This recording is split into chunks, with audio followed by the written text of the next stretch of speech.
In this video, we are going to see how we can add the headers or repeat the headers on every page while you're printing your data.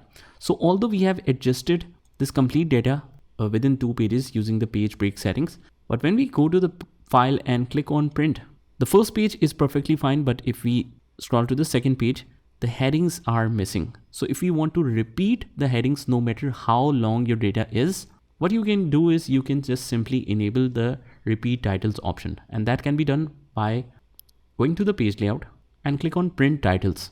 Now, what titles in the rows do you want to repeat? We want to repeat this title. This is in the row, so rows to repeat at the top is this complete range. Click OK, and that's done.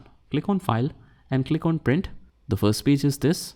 The second page will continue the headings. So no matter how long your data is, it will continue to repeat the headings up till the end of the data. So just try this by yourself, and I will see you in the next one.